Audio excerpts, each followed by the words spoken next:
counter resistance, but also it's because we've tried treating people with everything we have, and so, just exposed over and over against all these different agents. And someone actually quite recently suggested that not only are we selecting for things that are good at picking up resistance, but we're selecting for them to become very good at evolving to pick up resistance. Because we have this kind of nice soup where we flush our old drugs down the toilet. If we're on drugs, we have to wee at some point, and then we flush out the drugs that were in our system.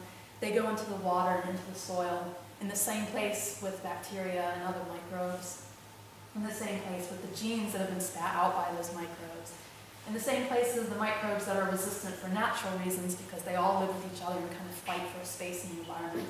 So you have this big mixture of genes and fighting amongst each other, all these different microbes, and all of a sudden it's like the perfect storm for picking up all the materials that you need to beat out everyone else, because all the right ingredients are in the same place. And so there is quite a lot of worry that maybe we're selecting for these organisms that are suddenly going to be able to evolve really rapidly and really strongly against everything that we might possibly throw at them. Now I know that's a very depressing thought, and certainly there are lots of movies that suggest that is how we're going to meet our end one day. And it is true that there are some negative impacts of anthropogenic selection. So not only could we increase the likelihood of a disease that we can't fight, but we can also decrease genetic diversity. So as I said, as we hunt certain things out of the environment or we fish them, we're going to take those genes as well. And you never know when you're going to need those genes. If you think about things we have in domestic situations, one of the biggest problems is that you will have a disease that comes in, Avian Influenza, from the wild, and it spreads throughout your whole population, and you have to kill off everything in your barn in one go. So this has certainly happened in some places, for instance in Asia.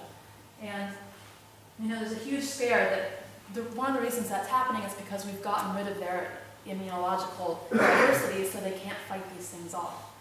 That's one of the reasons why people are interested in heirloom species and gene banks and preserving this diversity, so that if one of these things happens, we can go back and pull out the genes we need and put them back in. As I've also alluded to, we can really disrupt ecological processes because you're taking away certain behaviors, you're taking away certain morphologies, you're taking away animals that go to one place versus another, and all of that can have an impact on how things flow. And ecosystems are all interrelated, so if we do this in one place, eventually it's going to trickle down and affect animals, organisms elsewhere as well. And ultimately, of course, this can threaten population viability. That's one of the big things we're seeing in, obviously we saw that in the gray ox. They were pretty threatened. They're no longer viable. We're seeing that a lot in fisheries and other areas where we've just gone and taken, forest deforestation. We go and just take away entire patches of things, and now they're gone. But there are also lots of positives, and I'm not here to try to make a moral or ethical stand about this, because I just think it's quite interesting. By selecting for things, we have increased the quantity and quality of output. So if you think about our farming, for instance, the drugs that we create, and these are things that are what support our enormous population of 7 billion people. And if we didn't have crops that were huge and grew in really rough places at all times of year, we wouldn't be able to sustain our population. Human health. For instance, if you think about what Alex was saying on Friday, the fact that they are using techniques to kind of force evolution in the research that they're doing in order to maybe develop something that could be useful in a medicinal sense. That's not the only example of how we can kind of use these selective pressures of people to create things that are very useful for treating us. Certainly the stuff that we do in some of the laboratories of plants, where we're breeding plants to try to make products that we can use against cancer or against other things in our own bodies that go wrong, it can be a very useful technique. Another thing we're breeding is algae, to try to have algae that produce something that we can use as a biofuel.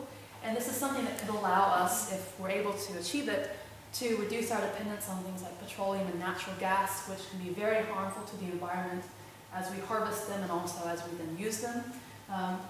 So being able to force something to evolve into a shape that is useful to us could actually be beneficial to the entire planet if it allows us to stop using gas.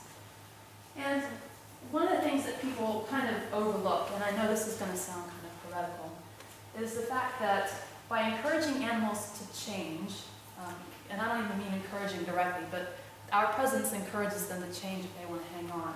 That ensures that we do maintain some species in disturbed areas. So if you go into the middle of a city, there are pigeons and there are rats and there are house sparrows and, maybe not wildlife that you love, but there are also things like peregrine falcons nesting on, giant skyscrapers. There are all sorts of things in even what we think of as being the most disturbed environments.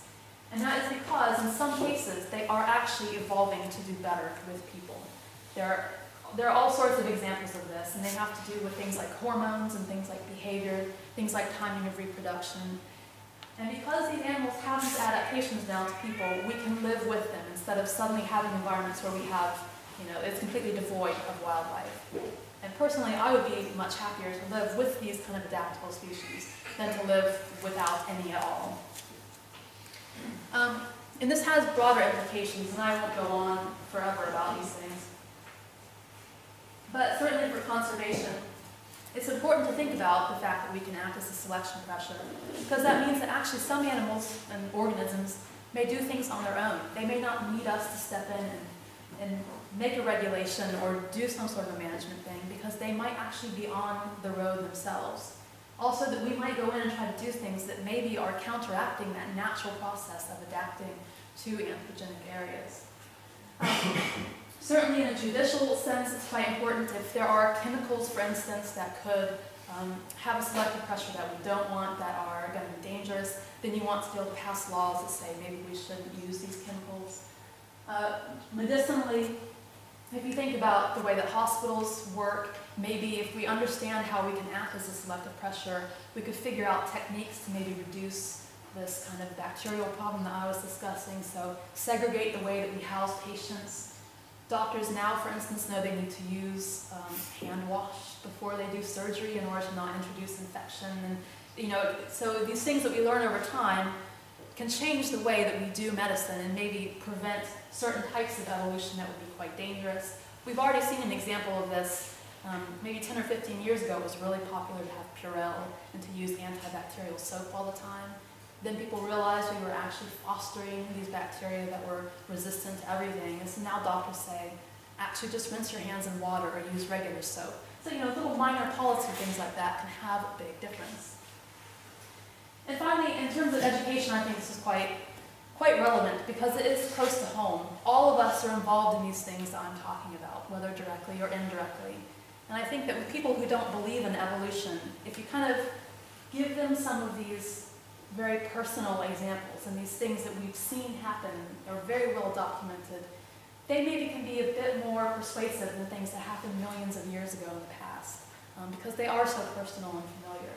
And I also think it's just important for everyone to know this, believer or non-believer in evolution, because they are things that we're responsible for. And so it's nice to just kind of take responsibility and acknowledge that we are all, no matter how green we try to be, we are all having this interaction and relationship with the environment. And actually, on a final note, I think that whether you take away a moral or ethical message, whether you're religious or philosophical or not, is quite a deep thing to think about humans as a selection pressure, because we often tend to think of humans over here and nature over here. Or maybe humans will visit nature but then go back home at the end of the day.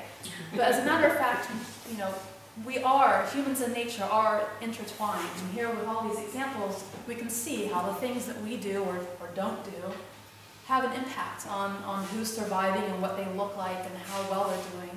And so there is this really close link between us and among us and all of these other things. And I think that's quite a deep thing and something we probably all experienced this weekend, walking around out with our fellow jellyfish and bees and birds and whatnot. And with that, I will say thank you for having me here. I had a great time this weekend, and I'll take any questions if there is time, but if not, it's fine as well.